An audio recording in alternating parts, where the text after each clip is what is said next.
So while creating the EC2 instance, so two things are very important. That is, after creating the subnets, so you are creating the two subnets by creating the two subnets. One is the public, other one is private. Okay. So generally, any web server that is placed in the public subnet. So any app server or DB server that is placed in the private subnet. That means the instance that is connected to private subnet. I'm saying that means we are creating the two virtual machines, so two EC2 instances. One is related to public machine. You can call that public machine, which is having public subnet, and you are creating a private machine which is having private subnet. So generally, in the public subnet, we are placing the web server. In the private subnet, we are placing the app server. So both app server and DB server should not be allowed for public access. So it's the most important thing in the real time. Should not allowed for public access.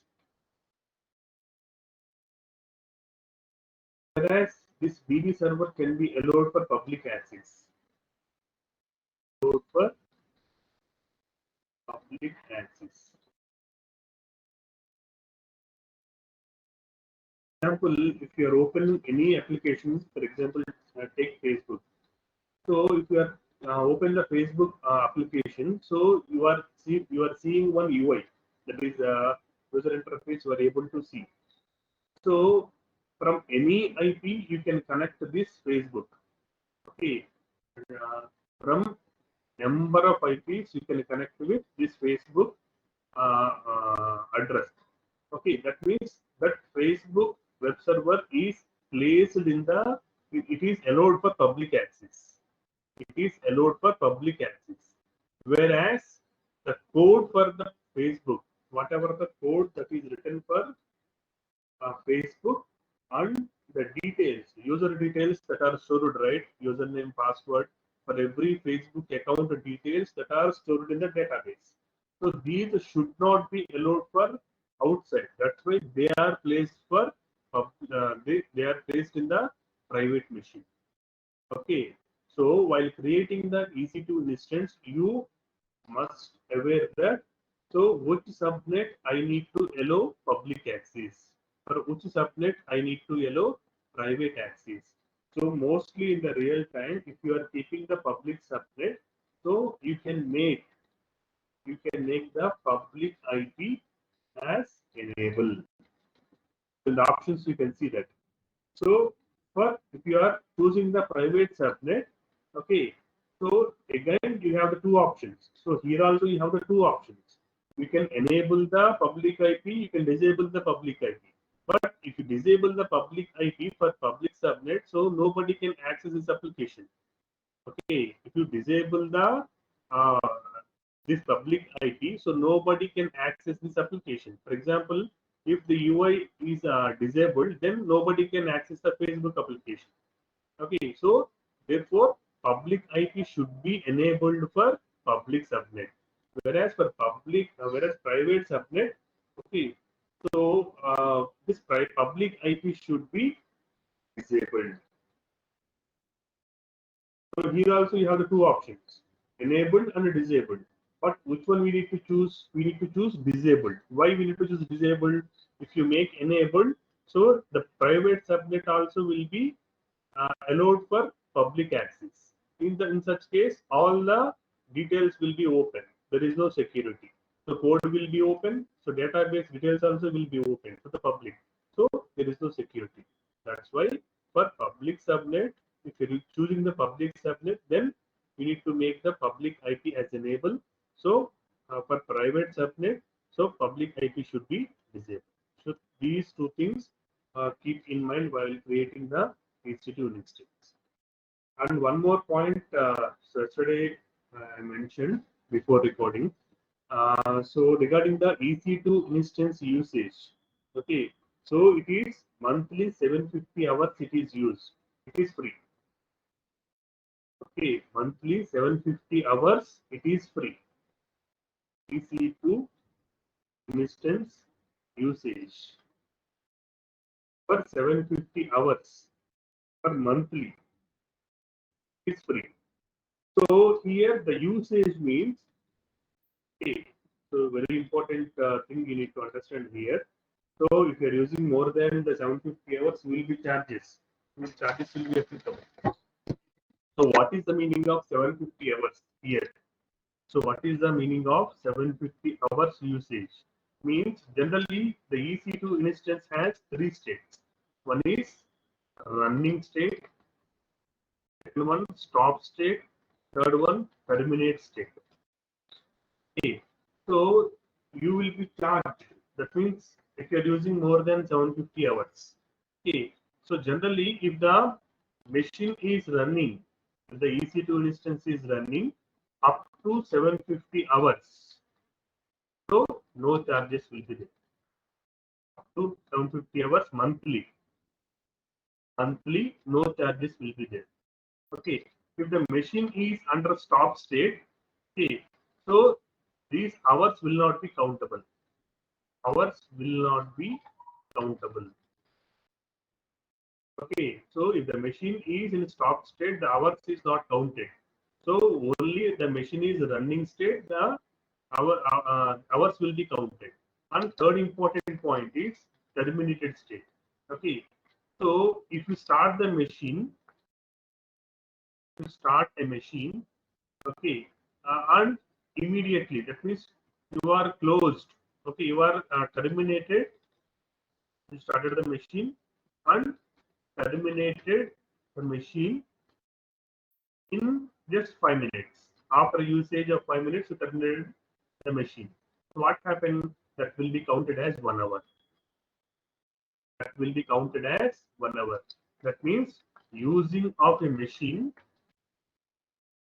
using of a machine from 0 minute to 60 minutes is taken as 1 hour usage. Okay, if you keep the machine as a stop state, then it will not be countable. Even if you stop the machine after 1 hour, then when you start the machine again from that time only, okay, the time is countable. Okay, so this is a very important point. So if you are creating number of instances for each and every instances, okay, so the time will be countable. If you are starting a machine and immediately you are closed, so that also will be taken as 1 hour duration.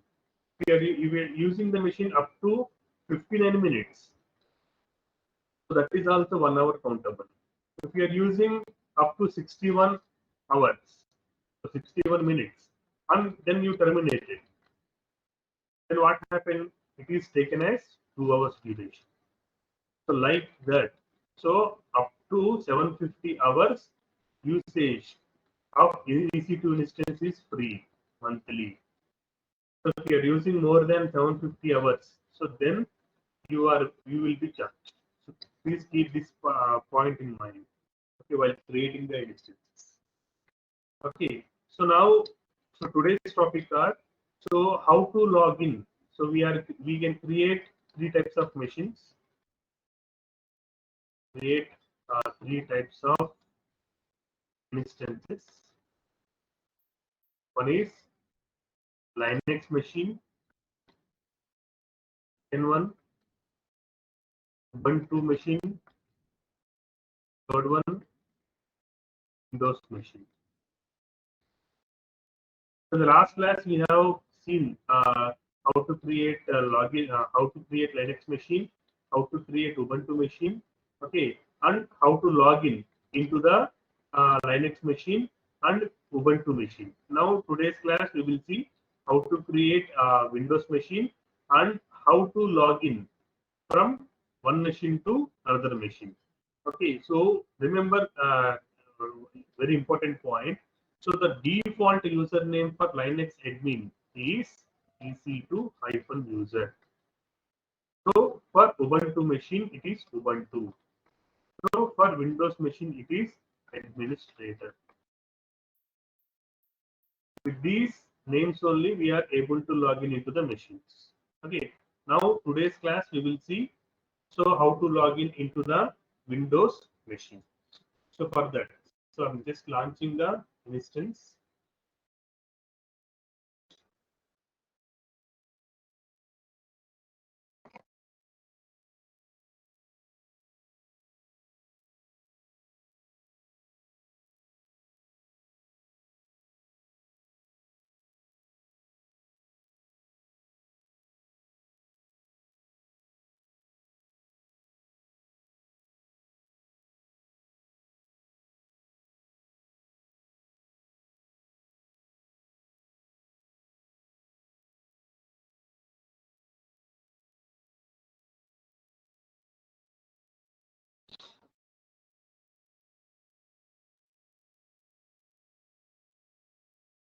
So go to the EC2 machine here. So here, so click on the instances.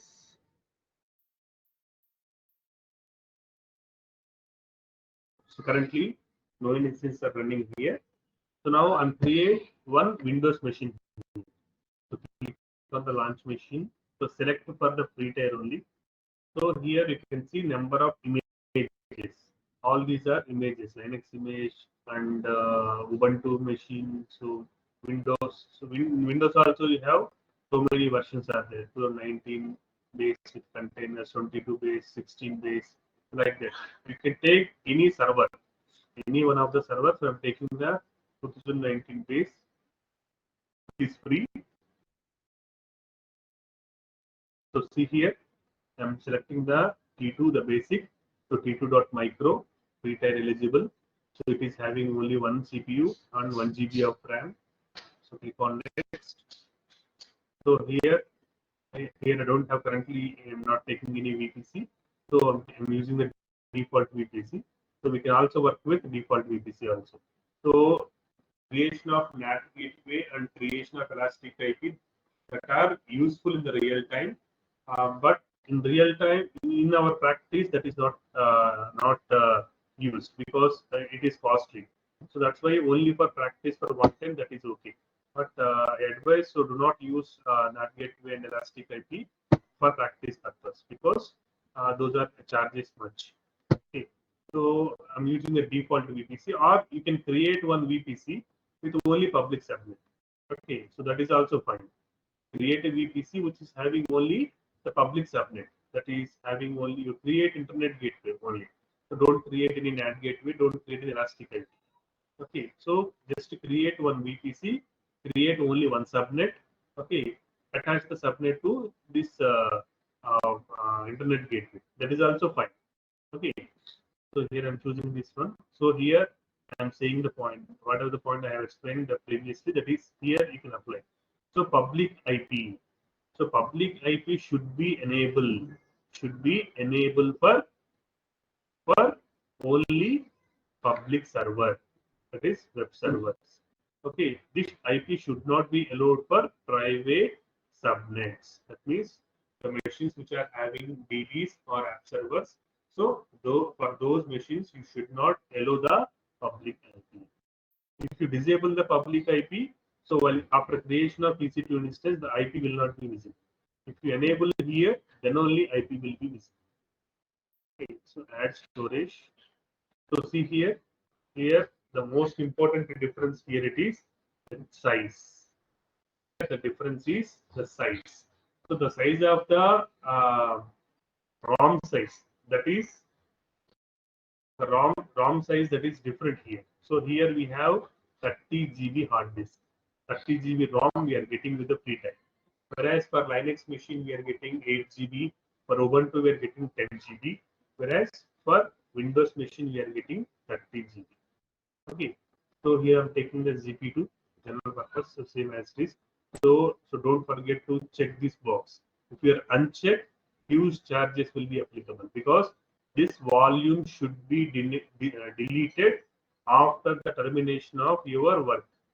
after the termination of your EC2 instance, okay, this volume should be deleted automatically.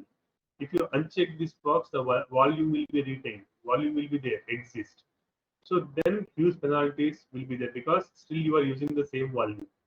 That's why huge penalties will be there on unchecking of this box. Okay, that's why always ensure the default checkbox it is there. So use this one. So add tags. So here give the name. So name here you can mention Windows machine. Your wish, whatever the name you can give. Click on next one. So security group. So here you can do the existing security group. So I'm using the existing security. Or if you want to create a new security, you can create it. So I'm using the existing security.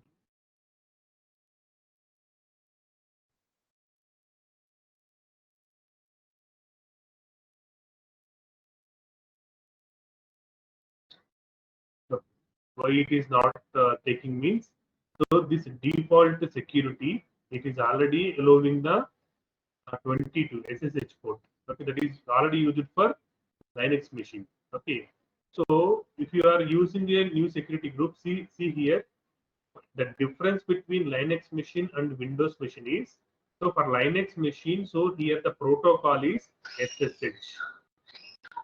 For Linux machine, the default protocol is SSH. Ubuntu machine also, the default protocol is SSH. But for Windows machine, the default protocol is RDP, remote desktop protocol. So this is the default protocol. That's why when you go to this step 6, so for Linux machine and Windows machine, you are able to see. So here, so see here are description also it is mentioned. So such as SSH for Linux instance, RDP for Windows instance. Okay, so we are using the protocol here, RDP for Windows machine and SSH for Linux machine. So here one more important point, the port range. The default port for Windows machine is 3389. So whereas for Linux machine and Windows machine it is 22. This is 3389.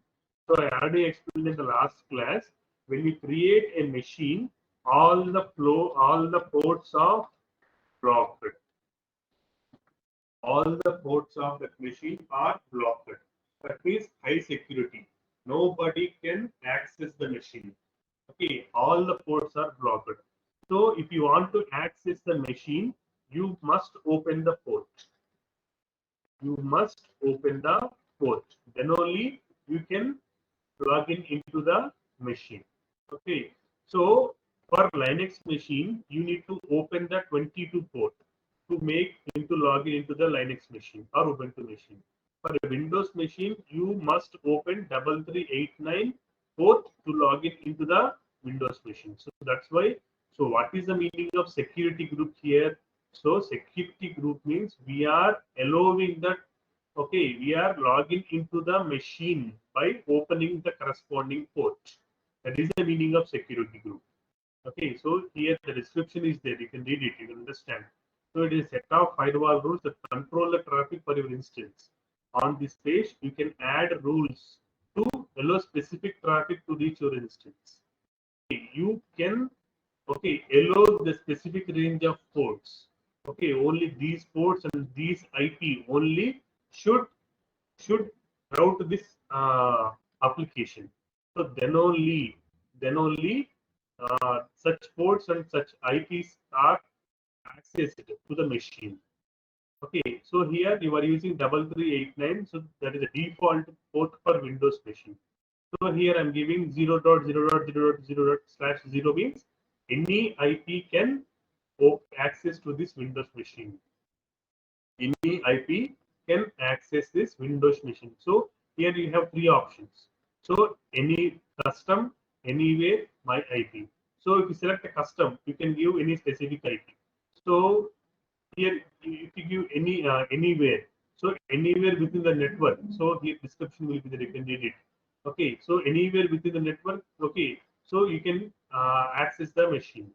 So here my IP. So this is the default IP of my system. So that system only can able to log in into the machine. Okay, so here you have three options will be there. So you can choose a custom. So by default it is any machine can able to any IP can able to log in into the machine. Okay, so review and launch. It's a very important step here for every creation of EC2 instance. So now just click on the launch. So here for creation of EC2 instance, so there is no key. It is asked for Windows machine. Okay, for Windows machine, no key is required. So no key is required. Here you need to log in with the here you need to log in with the remote desktop app. Okay.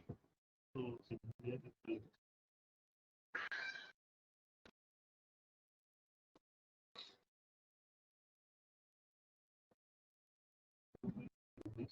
so without a key pair. So click on this. Proceed without a key pair. So launch the instance. Click on this. So here the Windows machine is now launching. So when you able to log in into the machine, when the status checks it is 2 by 2, then only you can able to log in into the machine. So though the machine is running, instance is running, you are not able to log in into the machine. Why? Because the 2 by 2 checks are not yet completed. So what is the meaning of 2 by 2 checks? Here you can see. So one check is for the region. Okay, so whatever the region which is having the data center. So data center status. So here I'm using the Mumbai, right? So the Mumbai data center. So AP South 1 is healthy. The status of this zone. AP South 1A zone. Second one is the state of the instance. Once the 2 by 2 checks are there, then we can able to log in into the machine.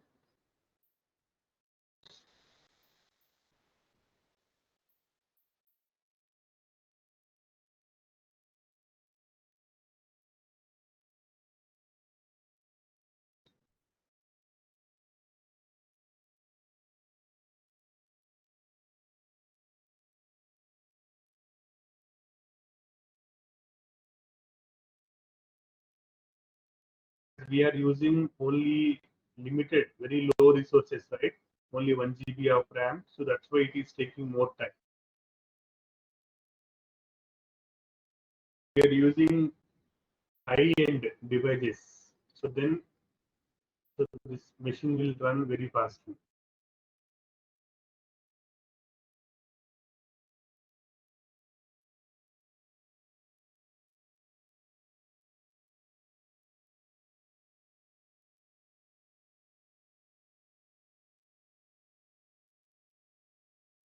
One check is passed here.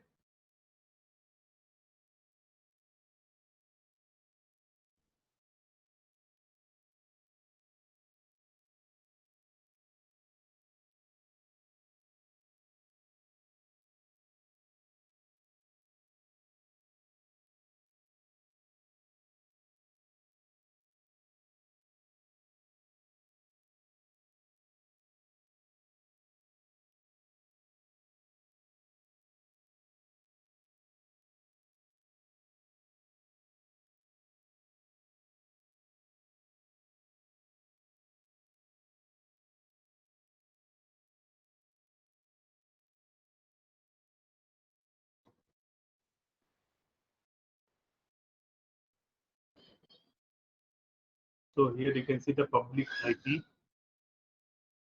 So if you make disable, so this IP is not visible. So the 2 by 2 checks are there.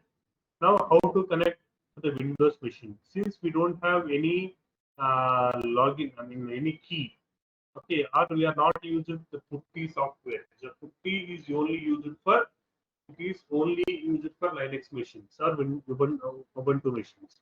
So for that, so here how to connect? So click on the connect.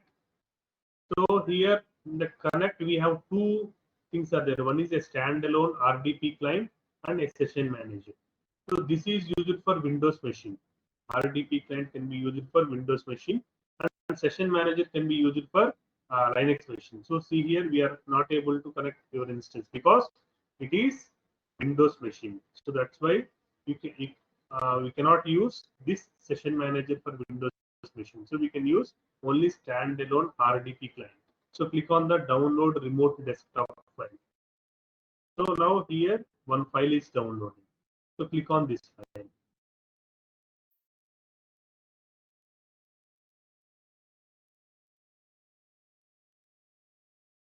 Click on the connect.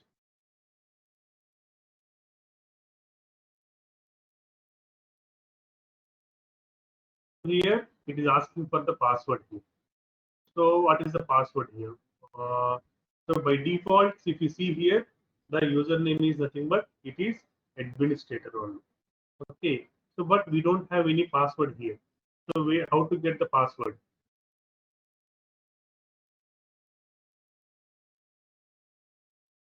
Let us try it.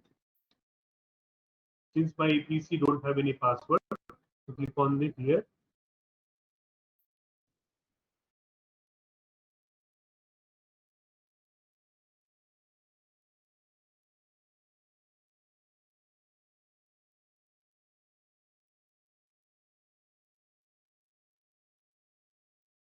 Actually, we able to see some instance is not available with the keypad.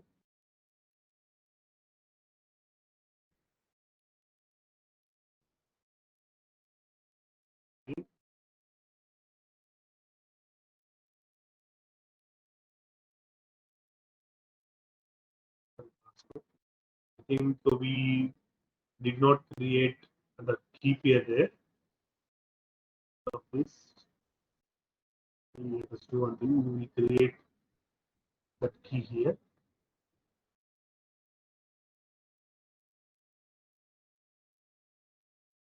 It's one more Windows machine.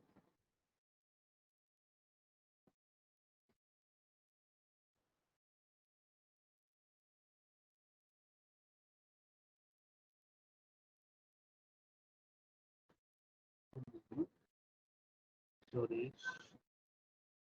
Tags are optional. If you want, you can give. Click on the launch. So here,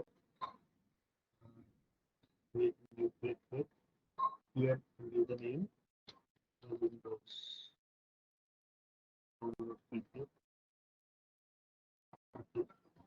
Let's try this.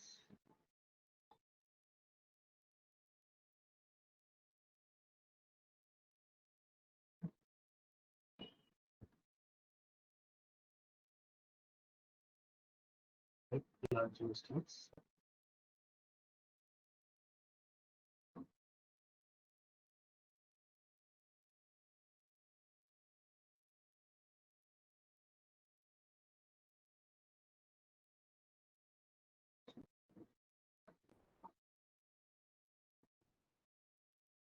So generally for the Windows machine, it is taking time compared to the Linux and the machine.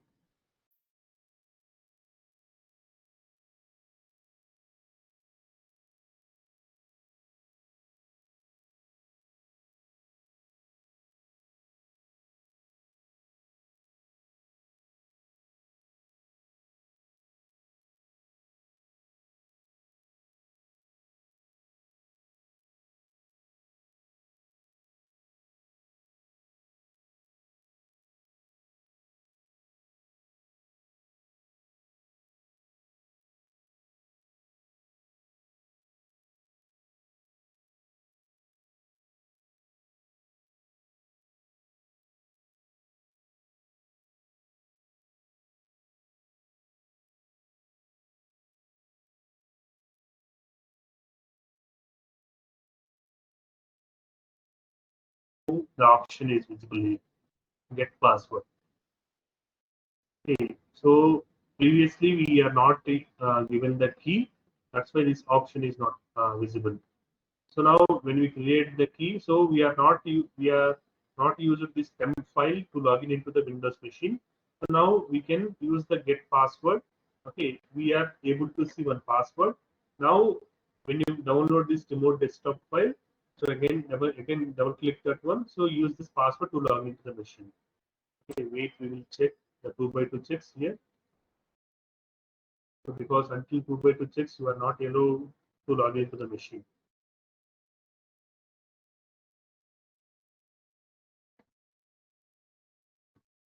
Following, right?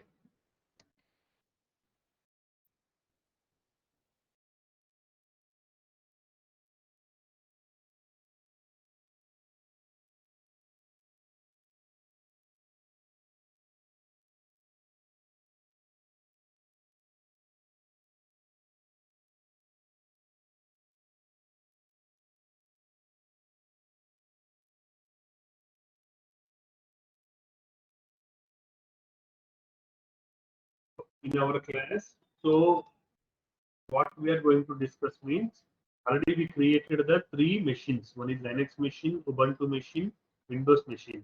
So in our today's class, we will see how to log in from Linux machine to Windows machine. First one is Windows to Linux. One is Linux to Linux. One is uh, Linux to Windows.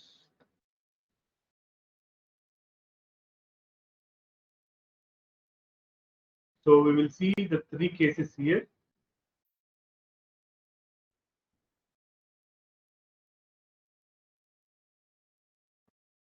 And one more, Windows to Windows. So mostly in the real time, so we are using this Linux to Linux, the mostly useful, and Linux to Windows, this is not used. Is not used in the real time. So for Windows to Linux, so how to log in? So for Linux to Linux, how to log in? For Windows to Windows, so how to log in? So just now what we have done, so we created a virtual machine here, that is Windows machine. And how to log in into this machine? So click on the connect to download this RDP, that is remote desktop file, and get password. Okay, so now choose the file here. It is asking for the key pair part. So choose the file, temp file. So open the temp file. So decrypt this This is a encoded one. So decrypt this one. So now this is the password. So simply you can click here. So this password will be copied. Now click on here. So connect. Now enter the password here. So click on OK. Click on yes. Now see, you are in the Windows machine.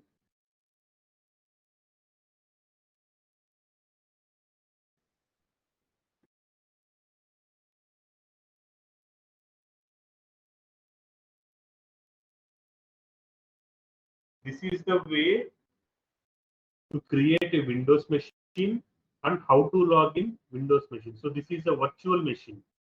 This is a virtual Windows machine. So what we did, we are logging from our local Windows to the remote Windows machine. Okay, our local Windows to remote Windows machine. So this is the one way of connection. Okay, so see here, you can see all the parameters here. So whatever we launched, you can work this machine. Okay, you can work this Windows machine. So how to check out? So just click on the close button. Click on OK. So your remote session will be disconnected. Now this is our local machine. So now Windows to Windows is completed. How we are did this one? So remote desktop using RTP protocol. Okay, using RDP, we are logging from our local Windows to the remote Windows. So what we did, first we are created one Windows machine. Okay, we created Windows virtual machine. Second one with keypad also. So most important with keypad. Second one, so after 2 by 2 instances. For 2 by 2 instances, what we did? So we click on the connect. Click on the connect.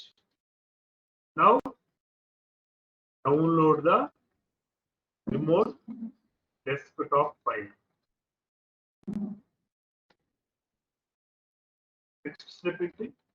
Next step is so upload the password or click on the get password. Click on get password. Click on the get password. Upload the temp file. Next step, decrypt the password.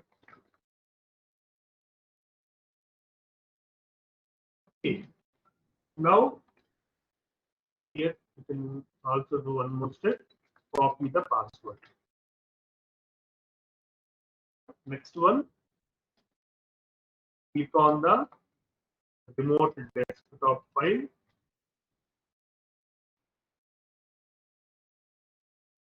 Enter the password.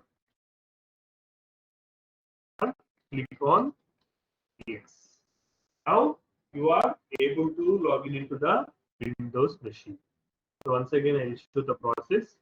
So here, download this RDP file. So here, get the password, upload the password. You will get this password. Copy this one. So click on this RDP. Click on the connect. Copy the password. Click on OK. Prompting for yes. So now there you are in the Windows machine. Any doubts here? So see here, it is a memory. It is having 1024 MB. That is only 1 MB of memory. So its architecture is AMD 64. Zone is AP South 18. It is T2.micro. So this is the public IP. This is a private IP. This is an instance ID. This is a host name. So it is a performance is low to moderate. All these options are you can see while creating the instances.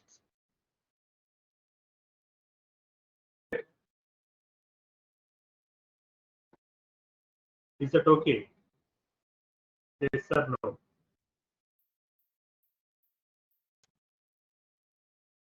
Yes, sir. So out of okay, so out of 3 ways, okay, out of 4 ways, so one way is completed. That is Windows to Windows. Now we are able to log in. So Linux to Windows, that is not required. So next I will show how to connect from Windows to Linux. So after this I will show how to connect Linux to Linux. Okay. So how to connect from Windows to Linux. So Windows means here again our local Windows. From local Windows, I want to connect with one Linux machine and I want to transfer some files. Also, so how to connect from Windows to Windows and transfer the files means, so here you can use once you are able to log in into the Windows machine, so from that Windows machine you can download, right? It is only Windows machine only. Okay, you can install a number of softwares, okay, like Google Chrome, Gmail, okay, all the softwares you can install.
So this sir, am I audible? Sir, respond, sir. Okay. Clear one, sir. Okay. Where we are exactly?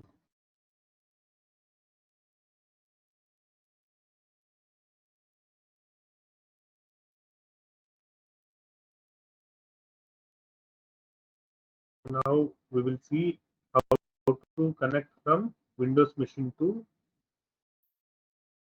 Windows to Linux now.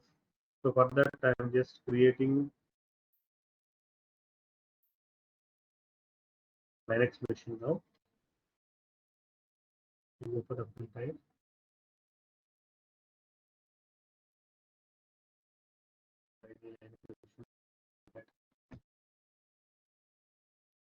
So filter, go for the filter using the default network. You need to add storage tags.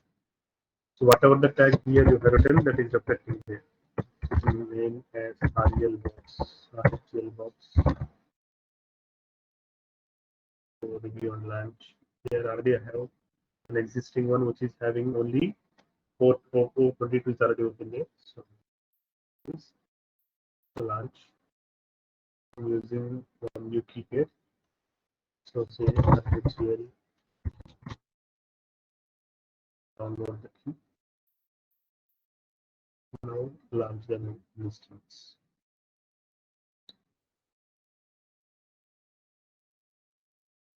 So now RHL box is now about to launch. Now our objective is to move. First of all, log in from this Windows local Windows machine into this RHL box. And second one, we need to move some file, any one file from this Windows machine to this Linux machine. Okay. So previously we launched one Windows machine, and we can move any files from Windows to Windows by attaching files to through the Gmail or any cloud. Okay, because that is also Windows machine. So once 2x2 checks are done, when we are able to log in.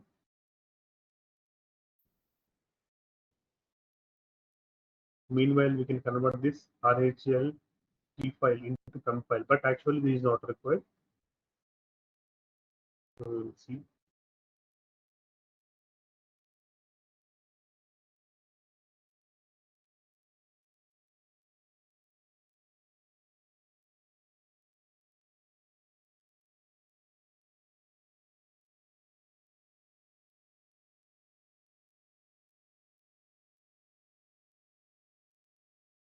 We need to follow, practice this number of times. Otherwise, be able to forget.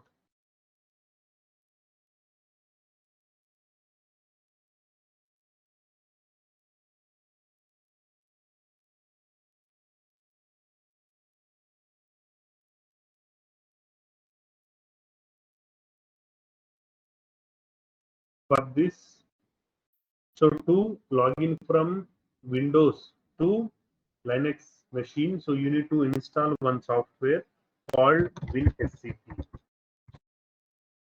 So you need to download this software WinSCP.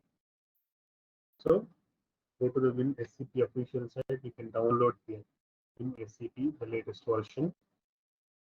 So download WinSCP. So it is downloading. Now here 2x2 checks are there.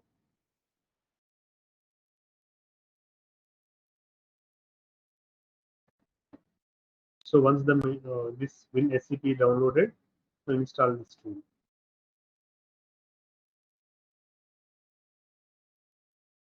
For Windows to Linux machine, so you need to install this WinSCP.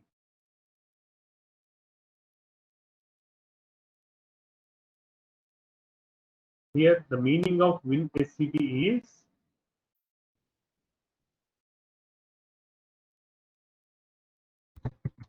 WinSCP. So here it is a combination of two words actually. So here Win means it is Windows. So SCP means it is securely copied. Securely copy the file. Secure copy. Can simply call secure copy or securely copy, whatever it means. So that is the meaning of this one. Launch this one. So this tool is nothing but Windows SCP. So now whenever you open this one, so just closing this one for showing again. So after this, you are able to see this icon. So this WinSCP. So click on this one. So after you double click this WinSCP, you are able to see this one. So here it is asking for different options. So host name, port number, username, password. So like that. Okay. So these are the information for Linux machine. So here host name is nothing but IP. Here the host name is nothing but IP. So just check the IP of that machine. So here the IP. Just copy the IP and paste here. And username. So what is the username for Linux machine? Anybody? What is the username for Linux machine? PC2 user. PC2-user. That is a default username. And port number is 22 only. So you are not supposed to change this port. Since we don't have any password, right? So we are not created any password for Linux machine. What we have the key. Therefore, you need to upload the key only. So click on the advanced. So in the advanced, so here we have the option authentication. So click on the authentication. So here it is asking for private key. So let us try with the temp file, whether it is taking or not. So upload the key. So download.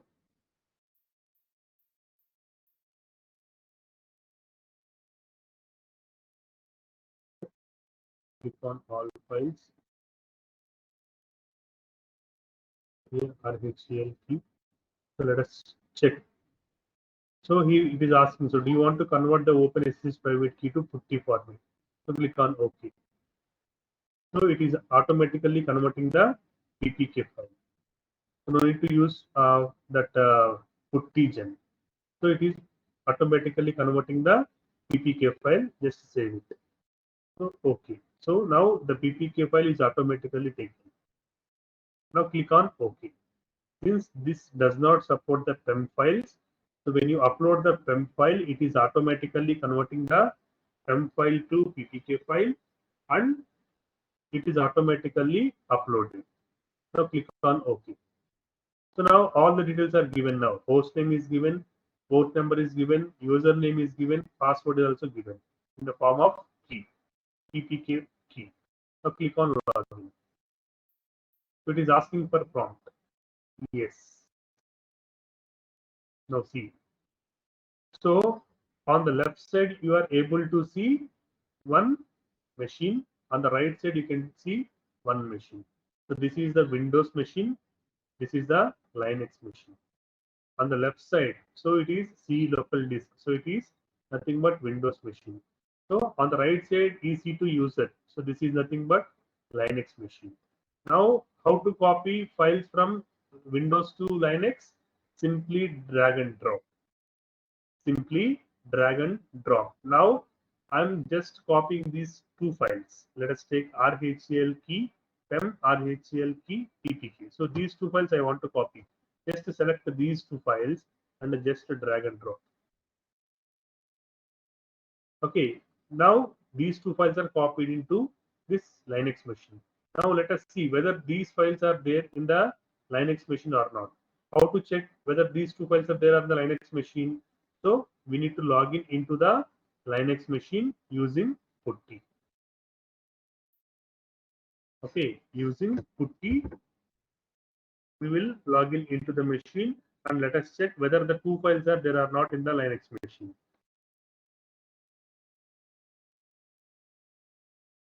Click on accept here. So to increase the font here, just right click on any place here, just Here, go to the change settings. In the appearance, you can change the font.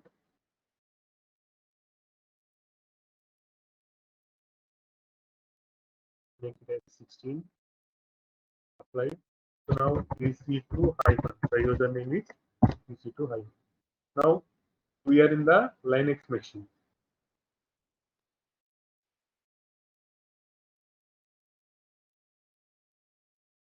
We are in the Linux machine. Now we need to check whether these two files are there in the Linux machine or not. Just for that, just type ls. Ls means list. List the files. Ls. So now see here, the two files, whatever we copied, so those two files are there in the machine itself. Now let us copy one more. So here we have these two files are there, right? So let us copy these two files. Debian key 10, Debian key, UPK. So let us copy these two files. Now again check ls. Ls means list. Now see here, the two files are there here. Okay, so in this way we can log in into the Linux machine from Windows machine, and we can do copy from Windows any file from Windows machine to Linux machine. Is that clear? Now we have four options. One is Windows to Windows, that is we have seen first.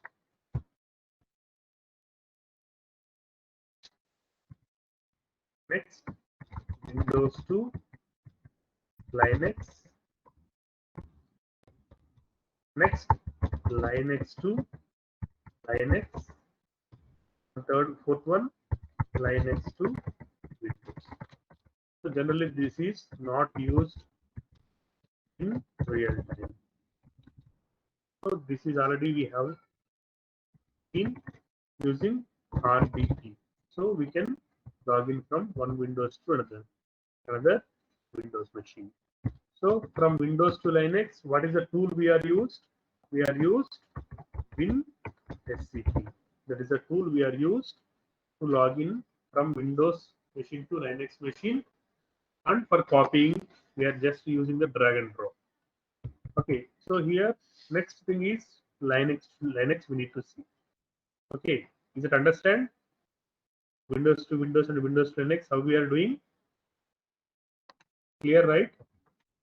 If that is clear, then I'll proceed for the next one. Yes, sir. Yes, yes.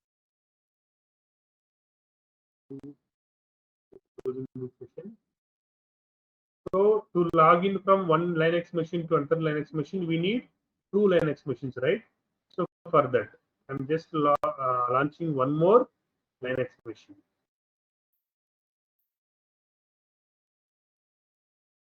Taking one more RHEL box. If you want to take, you can Ubuntu box also. So select anyone. So take the deal. So next one. So we had tag video name as HCL box.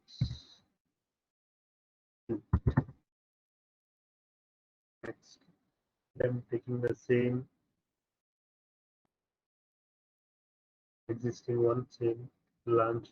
So 22 is already there, so I'm taking the same issue. Their launch.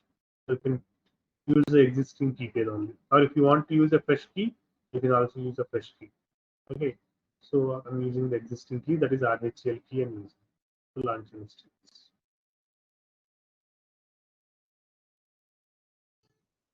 Just closing this one. So here I'm able to see two RHCL boxes. So this is renaming to RHL box 1, RHL box 2.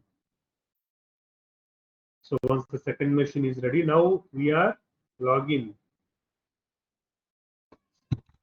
from one RHCL box 1 to RHCL box.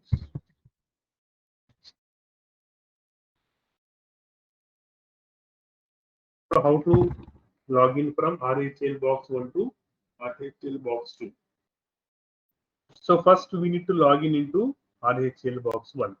That's the first step. Log in into RHEL box 1.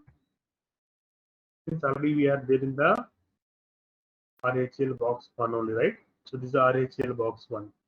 Now without login into the RHEL box 2, now we are able to log in into the RHEL box 2.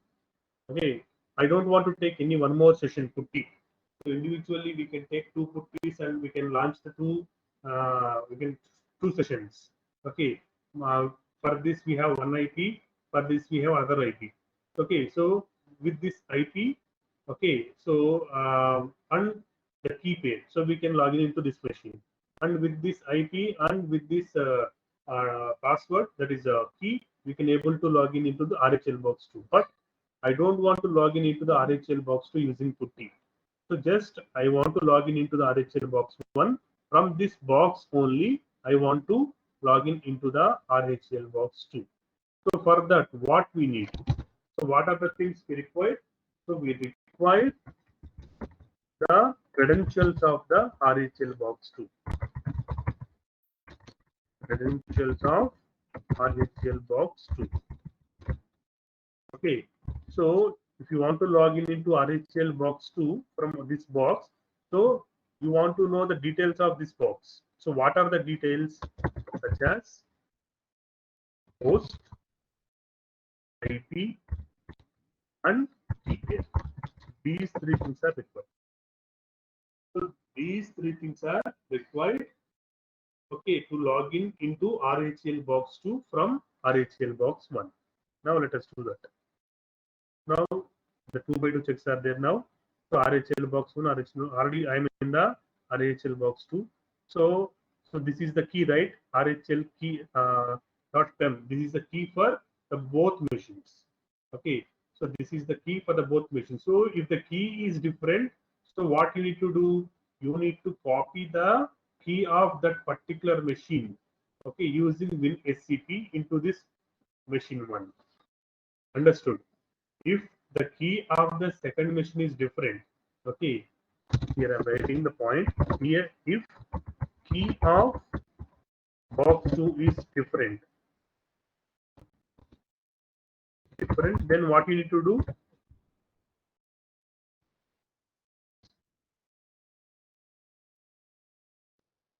You need to copy the key of box 2 into box 1 using WinSCP tool, because the two keys are available in the Windows machine only, right? But downloaded it while creating the instances. That's why we need to copy using WinSCP tool, and you need to place the key in the box 1.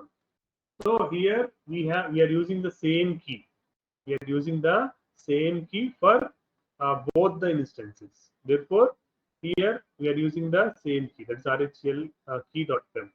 So if you look into the key, so for this we need to do one important change here. So if you type ls, you will get the list of files. Connection is reset. So click on. Okay. So now, if you do ls, you will get the list of files that are available in that particular folder. So in that, RHEL key is the pem. If you want to see the permissions of these files, okay, just click on ll. Click on ll. It will give the complete information. Long list. LL stands for long list. Okay. So here you will see number of the complete information of that, all the files which are there in the particular folder. So see this folder, this present folder, it is having 4 files. So it is showing the date, time, okay, and here it is the ID of that one, and next one. So here it is showing the owner. So who is the owner of this file? So EC2-user is the owner of this file. So this is the owner of that file. So next here, this is very important. You must understand about this one. Okay, so when you copy this one, I'm just explaining this part here. So if you observe, so total, if you count all the numbers, so how many digits are there here? So 1, 2, 3, 4, 5, 6, 7, 8, 9, 10. So total 10 characters are there here. So the first character, okay, the first character, so this is representing what is the type of file. Type of file. That means if it is dash, that is a file. Is representing it is a file. If it is a D, it is representing a directory or folder.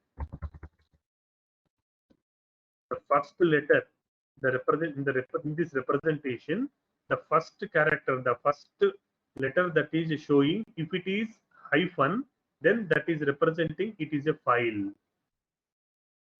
If the first character is D, then it is showing it is a folder. So next, after that, so we have RW hyphen, RW hyphen, R hyphen hyphen, RW hyphen. Just I'm splitting here, RW hyphen and R hyphen hyphen. So what is R? R stands for read access. W stands for write access. And one more is there, X. Actually, in the place of hyphen, it should be X. So X stands for execute.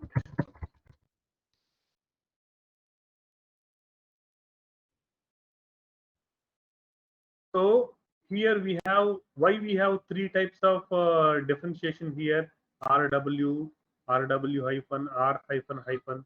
So the first three characters, okay, the first three characters are belong to owner.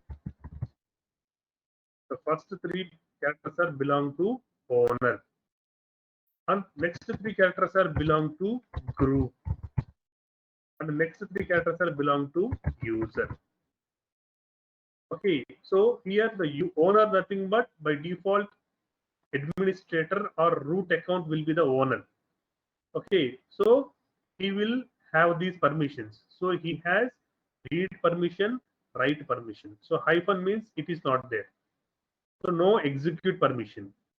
So if it is RWX, so then he can able to read the file, he can able to write the file, and he can able to execute the file.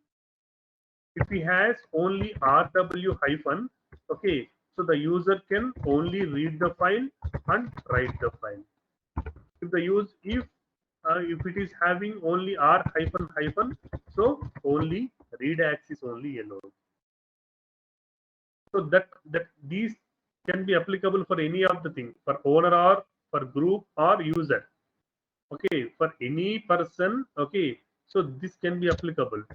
So if you see here RW hyphen, that means the owner can able to read and write only. He cannot execute the file.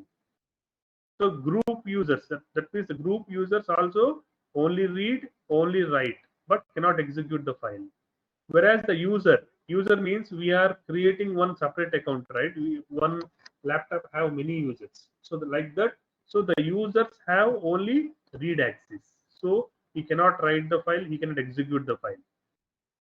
So that is the meaning of this hyphen RW.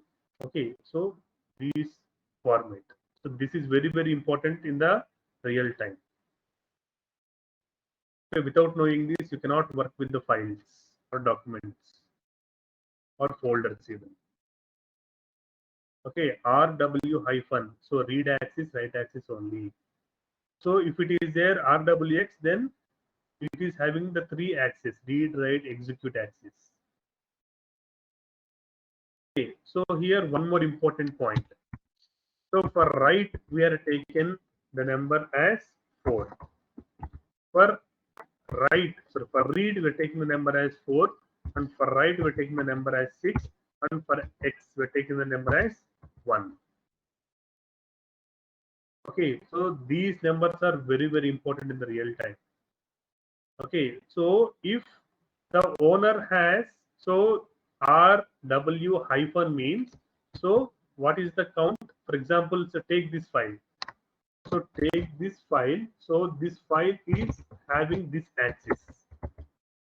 So now for this RW hyphen. So first RW hyphen means, so for R it is 4 and for W it is 2 and for there is no execute. So therefore it is 0 only.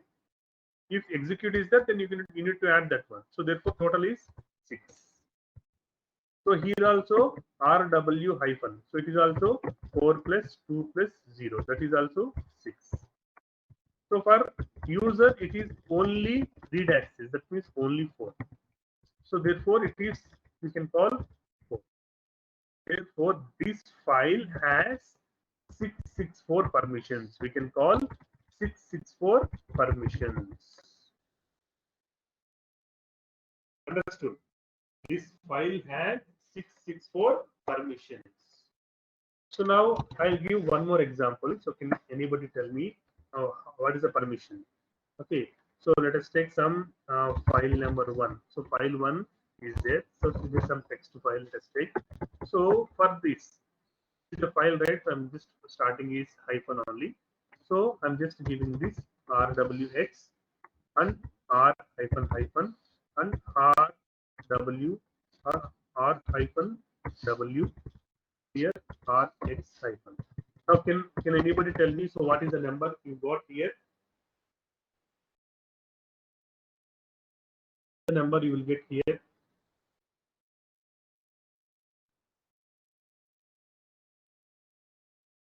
What is the number you will get for this file?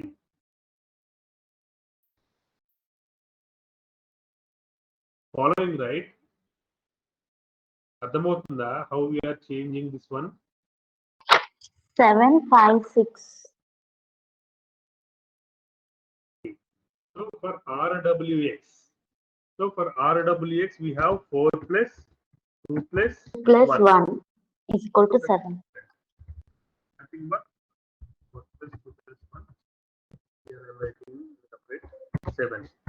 So next, for RX hyphen.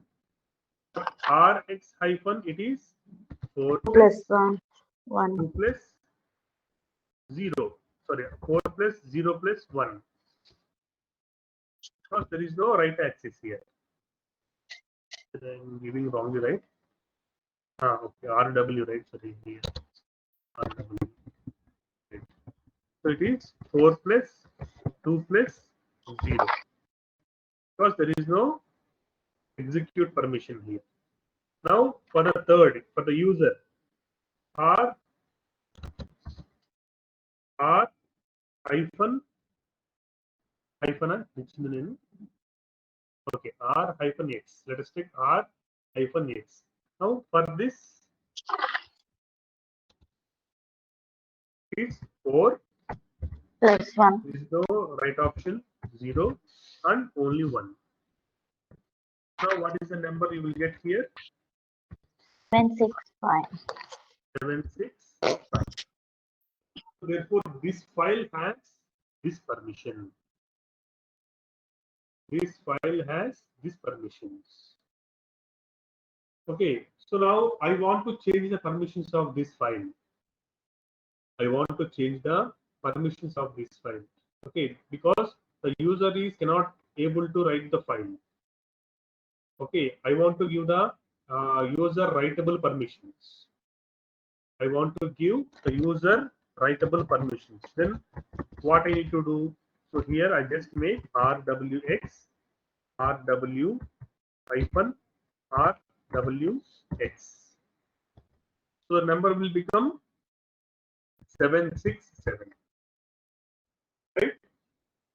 But so you are doing it mathematically. How you do in the Linux platform? So how you do this? So we have one command is there. So that is chmod. So by using this command, you can change the permissions of the file. You can change the permissions of the file. So chmod Okay, so what is the number you want to change? So you want to change 767. Okay, so now followed by the file name. So file1.txt. So then this file permission will be changed to 767 from 765. Like that, for any file, you can change the permissions by using chmod command. Okay, from tomorrow onwards, we'll start the Linux commands. Then you can understand clearly. Okay, so here also, why I'm explaining these concepts means, so in the Linux platform, if you want to log in from one machine to another machine, you need the key, right? You need the key of the remote machine or second machine. So that key should have remote machine key should have 400 permissions. It's a very important question also. Very important interview question is. So how you log in from one Linux machine into another Linux machine? So tell me the process. So he asked it, or he asked what is the file permission that should be used for login into a Linux machine. So you must say 400. Or the same question maybe he asked another way. So I have a Linux key, okay, having some 675 permissions. Okay, 675 permission. But the user is unable to log in into the machine. So what is the problem? Okay, so he asked it in such a way that in the real-time way we asked him the questions. Okay, the key file have the permissions of 675, but he unable to log in into the machine. So what is the issue? So then you should say the key file permission should be changed to 400. So then only you can able to log in into the machine. So now just click on here. So what is the key of this one? So this is the key. So I'm just removing all the remaining files. So this instance will be automatically session will be closed after a certain time, inactive time. Okay, so I'm just removing the rest of the files. I'll explain these commands later. Now I have the two files here, rhlkey.pem, rhlkey.ppkey. So this is also not required. Okay, we need only pem file.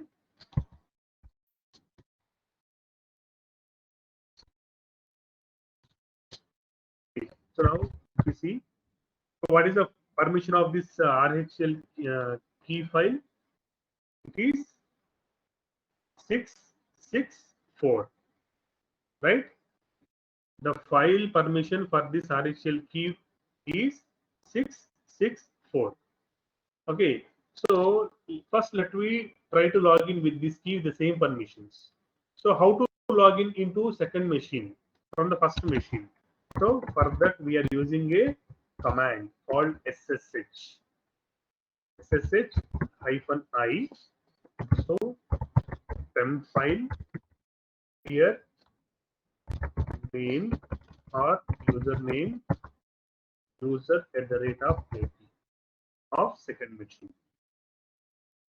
User@IP of machine2. IP of machine. So this is the command you need to use to log in into the second machine from the first machine. Let us try here. So SSH means secure shell. SSH-i. I is nothing but a flag that is we are using. So now we need to give the file, right? So key file. So rhl key.pem space. So now what is the remote user?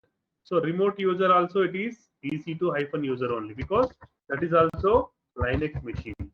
If it is Ubuntu machine, the username will be Ubuntu there. So therefore EC2-user at the rate. So what is the IP of that machine? What is the IP of that machine? So go to here. So here RHL box. Now we need the IP of the RHL box too. Here you may get a doubt. So here we have a doubt, two IPs, right? One is public IP, other one is private IP. So which IP I need to use? Which IP I need to use? So here for that solution is, if the two machines are in same network, then you can use public IP, so private IP. Okay, if the two machines are in different network, then you can use public IP. So just understand these 2 points. If the two machines are in same network, you can use private IP. If the two machines are different network, then you can use public IP. Okay, so if you observe the two IPs, two public IPs, so public IPs will be different. Okay, public IPs will be different. So understand the two private IPs, so 172.31. So that is also 172.31 only for the two machines. This is also 131 only. So these two networks are these two machines are in the same network. Therefore, you can use the private IP, or you can also use the public IP. That is also will work. So let us try with the public IP. So just copy the public IP. So here username and copy the password, or you can type also. You can copy and paste. Anything will work. So now click on enter. So first time it is asking authentication. Okay, it is asking for the fingerprint. Okay, are you sure you want to continue connecting? So yes or no, it is asking for a fingerprint. Click on yes. It is throwing error. So what is the error you are throwing? So it is very easily identified like what is the error it is. So what is it is saying? Load key has bad permissions. What is it is saying? The key file has bad permissions.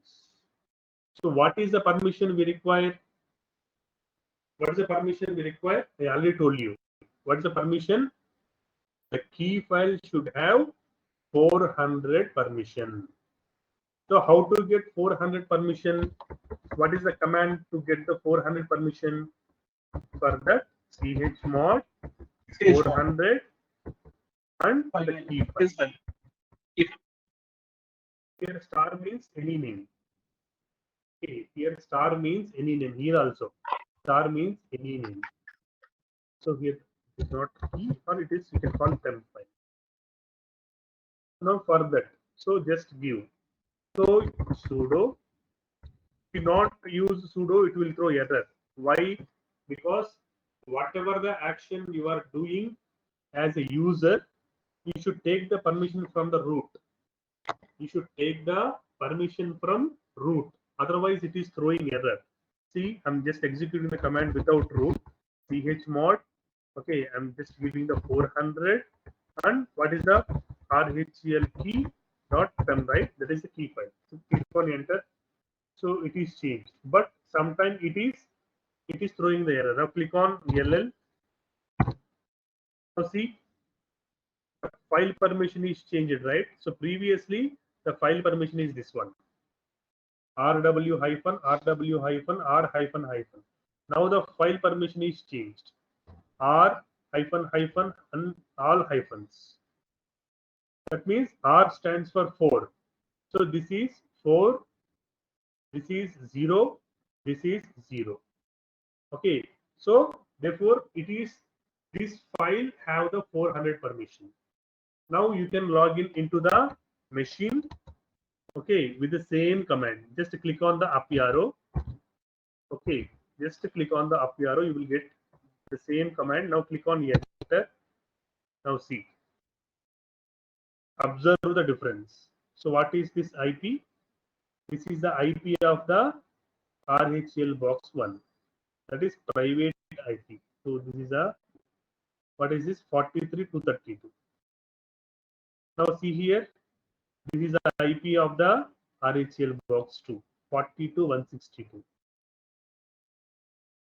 So 40 to 162. Now we are login from RHEL box 1 to RHEL box 2. Understood? Click on exit. If you want to come out from the RHEL box 2 and RHEL box 1, click on exit. So now see, again you are in the RHEL box 1. The connection is closed to the RHEL box 2. Now if you want to log in again into that second box, just use the same command. What is the command? SSH-I, the public key. What is the key that is you are created for the machine 2? That is you have to give here. So username and followed by the I. Now click on enter. Now you are in the second machine. Understood? Now if you want to come to the first machine, click on exit. Type exit and you will be able to in the first machine again. So now login from machine 1 to machine 2 is completed now. Okay, that part is done now. Now one more task is there. What is the task? Copying a file. Copying a file from box 1 to box 2. Writing here. Box means here RHEL box machine. So machine 1 to machine 2. So how to do that? So for that again we have one more command. Linux machine is the all of commands only. Okay, so for tomorrow onwards I will start the commands. You can understand clearly. So what is the command we are using? It is SCP. SCP is a command. SCP stands for securely copying. So securely copying, that is the command we are using for copying a file from one machine to another machine. So -I. Okay, so .pem, because we need to give the this key file, otherwise it won't understand. It won't take the permission. Okay, so key file should be given. So here the path, source file path, here you need to take, and destination file path. So this is the syntax for copying a file from one machine to another machine. Clear? Now we will execute that one. We are in the first machine. Here, let us say what are the files are there here. So LL. So here we have only one file, RHEL key.pem. So let us log into the second machine and we will check what are the files are there. So no need to take another putty and log into the second machine. So just click on here and just now we are in the second machine. Click on LL. So here there are no files. The second machine there are no files. In the first machine we have this file, RHEL key file. Now our objective is to move this RHEL key.pem into this second machine, right? So for that I'm just quitting from the second machine. I'm in the first machine. Let us execute the command scp -I, and what is the key? RHEL.pem, and what is the file path? You need to give the complete file path. Okay, so to check the complete file path, we have a command called pwd. So pwd is nothing but present working directory. pwd is the command, nothing but present working directory, that is we are using. Okay, so now we are in the under root home /EC2-user. So the username is EC2-user. Okay, under this user we have the file RHEL key.pem. Now this key should be moved to the second machine. So for that I'm using the command RHEL key.pem. So what is the path? So /home slash ec2 hyphen user slash, what is the file name, rhlkey.pem, and this is a source file destination path. And similarly, remote machine destination path will also be you need to give. So for that, ec2 hyphen user at the rate. So what is the IP? So it is 13.127.251.203. That is the second machine uh, details, that is username and IP. So in this, where you want to save this file. Okay, where in this machine, the second machine, where you want to store the file. That means I'm giving the same location. In the same machine, I have the same location, slash home slash ec2 hyphen user. Understand this command. Let us do execute. So now see here, rhlkey.pem 100%, that is transferred. So what is the command we are using? scp-i, key file should be given. Okay, without key file, so it won't give the access to the second machine. Okay, so let us create one more file. So touch is the command used to create some file. So abc.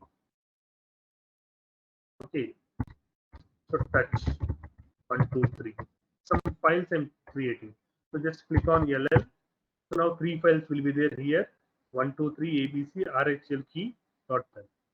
Now I want to transfer 1, 2, 3 and ABC to the same location.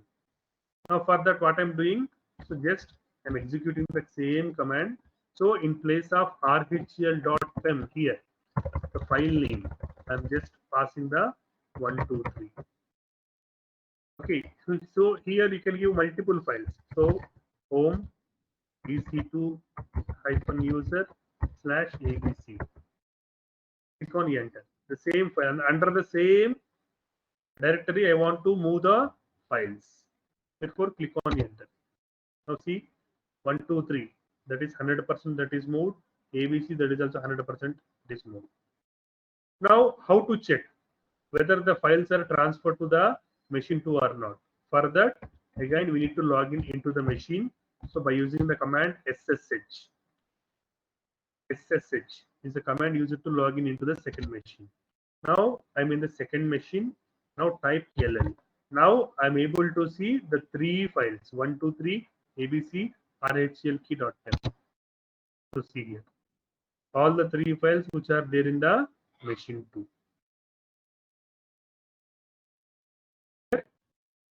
So in this way, we are logging from machine 1 to machine 2, and we are transferring the files from machine 1 to machine 2. So these are the 4 steps you need to understand from Linux machine to Linux machine. So what is the tool we are using Linux machine to Linux machine? Putty. Or we can also use mobaxterm. Mobaxterm is the another tool that is also used. Okay, so but this is having some additional features. So this is also have inbuilt WinSCP is there. Okay, so but in the real time, mostly 95% of all companies are using Putty only. Okay, so this is Linux to Windows. It is not clear. Any doubts here? It's switching from this machine 1 to machine 2. Right? Any doubts? So you need to understand these 4 points for transferring the login as well as transferring the files.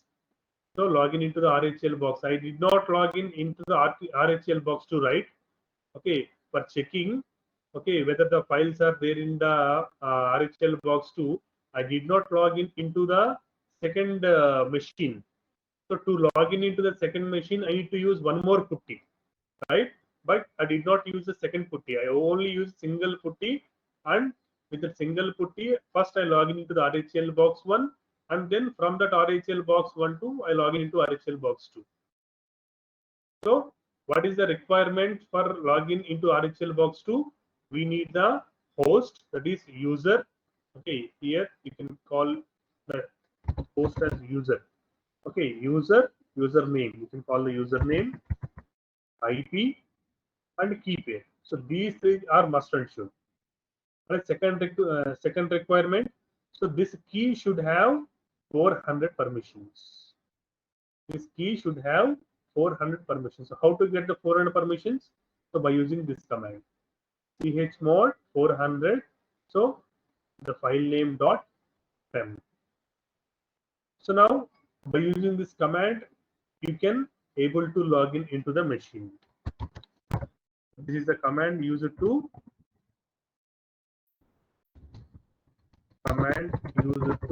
log in into machine2. So this is the command to copy the file from one machine to another machine. So here I have given one example, right? So this is the command.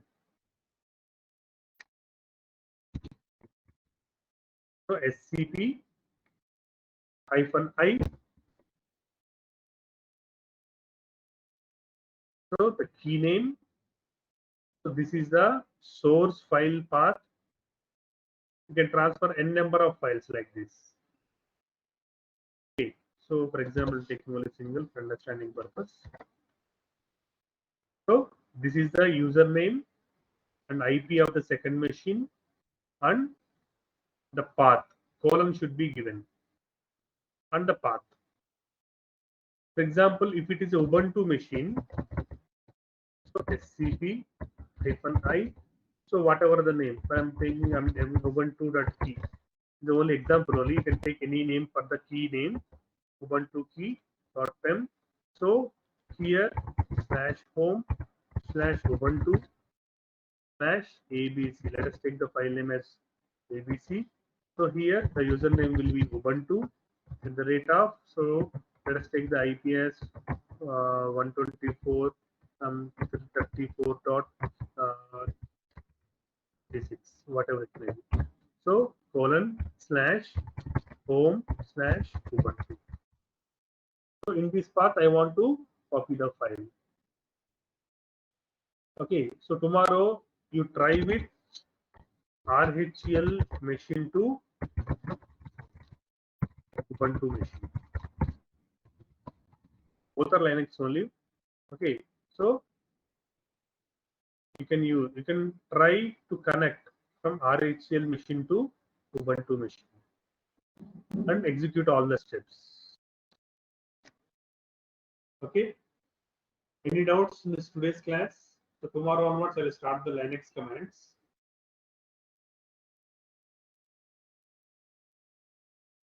Doubts?